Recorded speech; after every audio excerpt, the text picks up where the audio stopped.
Hello friends, welcome to our channel. இன்னைக்கு பதிவுல ரவை வச்சு ஒரு சிம்பிளான ரொம்ப குயிக்கான ரொம்ப சூப்பர் டேஸ்டான ஒரு பிரேக்ஃபாஸ்ட் ஐட்டங்க. ரொம்ப சிம்பிளா வீட்ல இருக்கிற பொருட்களை வச்சு ஒரு அருமையான ஒரு பிரேக்ஃபாஸ்ட் ஐட்டம் எல்லாருமே செஞ்சிடலாம். பிகினர்ஸ் கூட செய்ய முடியும். அதை எப்படி செய்யறது அப்படின்னு இன்னைக்கு பதிவுல பார்க்கலாம் வாங்க. இந்த ஐட்டம் செய்கிறதுக்கு இன்றைக்கி நான் ஒரு கப் அளவுக்கு ரவை எடுத்துருக்கிறேன். இந்த ரவையை நம்ம இந்த மாதிரி ஒரு மிக்சி ஜாரில் சேர்த்துக்கலாம். இதோட ஒரு அரை கப் அளவுக்கு நான் தண்ணி சேர்த்துக்கிறேன். இந்த தண்ணியையும் இந்த ஜாரில் சேர்த்துக்கலாம். தயிர் ஒரு அரை கப் அளவுக்கு சேர்த்துக்கிறேன். அப்படியே எண்ணெய் ஒரு 2 டீஸ்பூன் அளவுக்கு நான் சேர்த்துக்கிறேன். பாருங்கள், சேர்த்துட்டு இதை நைஸ் பேஸ்ட்டாக அரைச்சி எடுத்துக்கலாம். இந்த மாதிரி ஒரு நைஸ் பேஸ்ட்டாக அரைச்சி எடுத்தாச்சு. இதை நான் ஒரு பவுலுக்கு ட்ரான்ஸ்ஃபர் பண்ணிக்கிறேன். பாருங்கள், இதில் 1 டீஸ்பூன் அளவுக்கு உப்பு சேர்த்துக்கிறேன்.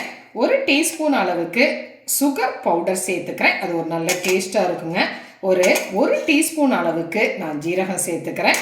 ஒரு அரை டீஸ்பூன் அளவுக்கு பேக்கிங் சோடா சேர்த்துக்கிறேன். இது எல்லாத்தையுமே சேர்த்துட்டு நல்லா கலந்துடலாம்.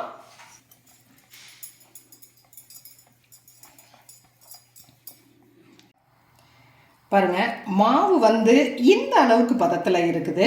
இது அந்த 1 டம்ளர் 1 கப் ரவைக்கு ஒரு அரை கப் தண்ணி, அரை கப் தயிர் சேர்த்து செய்யும் பொழுது இந்த பதம் கரெக்டாகவே இருக்கும். இப்போ இந்த ரெடியான மாவை நாம் இந்த மாதிரி நான் ஒரு பிளேட் எடுத்துருக்கிறேன். பாருங்கள், இந்த பிளேட்டில் ஃபுல்லாக ஆயில் அப்ளை பண்ணியிருக்கிறேன்.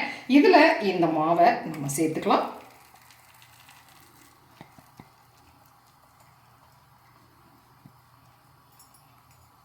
இந்த மாதிரி அடுப்பில் ஒரு பேன் வச்சுருக்கிறேன். அதில் தண்ணி கொஞ்சம் ஊற்றிருக்கிறேன். தண்ணி நல்லா கொதி வந்துருச்சு. இதில் இந்த மாதிரி ஒரு ஸ்டாண்டு நம்ம வச்சுட்டு இதில் இந்த பிளேட்டை நாம் அப்படியே வச்சிடலாம். பாருங்கள், இதில் நான் கொஞ்சமாக மிளகாத்தூள் அப்படியே லைட்டாக தூவி விடுறேங்க.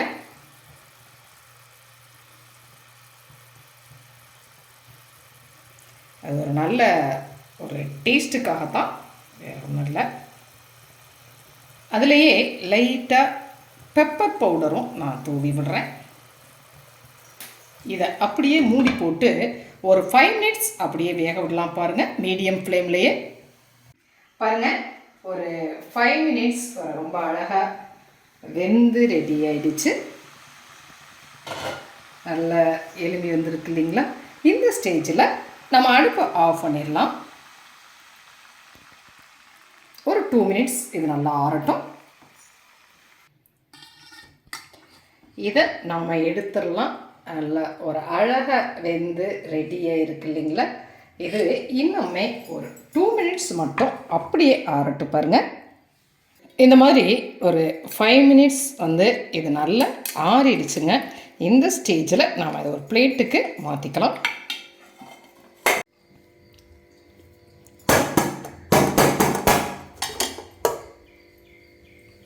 வந்துருச்சு இல்லைங்களா?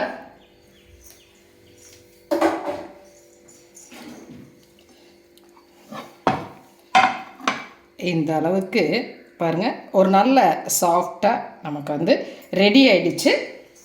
இந்த மாதிரி ஒரு ஸ்பூன் வச்சுட்டு நான் இதை பீஸ் பண்ணி எடுத்துக்கிறேன்.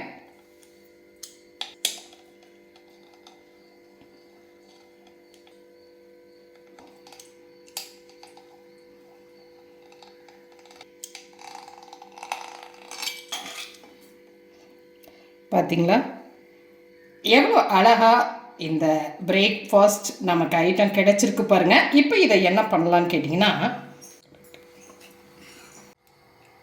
இந்த மாதிரி ஒரு தோசைக்கல் அடுப்பில் வச்சுருக்கிறேன். இதில் கொஞ்சமாக ஆயில் சேர்த்துக்கலாம். திரும்ப நம்ம சேர்த்த போகிறது இல்லைங்க. அது போடும்பொழுது மட்டும் கொஞ்சம் ஆயில் சேர்த்துட்டு அதை நல்லா தோசைக்கல்லில் ஸ்ப்ரெட் பண்ணிவிட்டு அதை நம்ம அப்படியே எண்ணெயை காய விட்டுக்கலாம். கல் நல்லா காஞ்சிருச்சு. இப்போ இதில் இந்த பீசஸை நம்ம எடுத்து போட்டுக்கலாம். பாருங்கள்,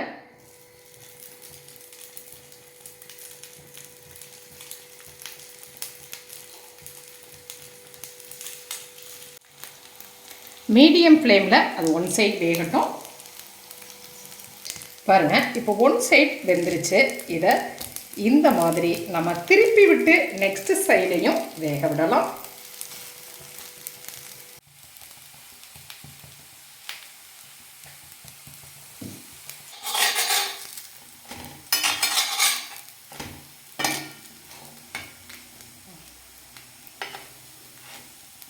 இப்போ இன்னொரு சைடும் அழகாக வெந்து ரெடி ஆயிடுச்சு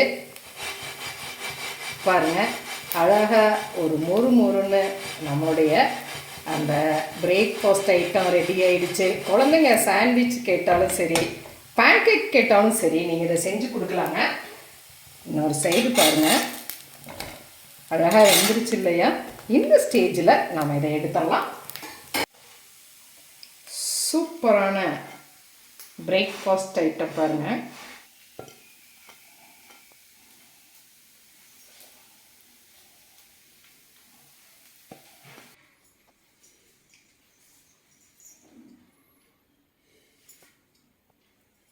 பார்த்தீங்களா, ரொம்பவே சுவையான ஒரு பிரேக்ஃபாஸ்ட் ஐட்டம். ரொம்ப சாஃப்டாக, அதே சமயத்தில் ரொம்ப மொறுன்னு எல்லாருமே லைக் பண்ணி சாப்பிடக்கூடிய ஒரு டேஸ்ட்டில் கிடச்சிருக்குதுங்க.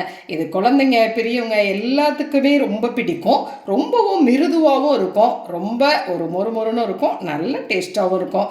குழந்தைங்களுக்கு நீங்கள் இந்த மாதிரி ஒரு ஜாமோட டொமேட்டோ ஜாம் அல்லது ஒரு சாஸ் எதோட வேணாலும் செஞ்சு கொடுக்கும் பொழுது இது ரொம்ப நல்ல டேஸ்ட்டாக இருக்குங்க. இது லஞ்ச் பாக்ஸுக்கும் நம்ம கொடுக்கலாம், இல்லை இது சட்னி சாம்பார் எதோட வேணாலும் தொட்டு சாப்பிடலாம். பிரேக்ஃபாஸ்ட், டின்னர், இல்லை ஈவினிங் ஸ்நாக்ஸ் எல்லாத்துக்குமே இது பொருத்தமான ஒரு ஐட்டமாக இருக்கும். செஞ்சு பார்த்துட்டு உங்களுடைய கமெண்ட்டை சொல்லுங்கள்.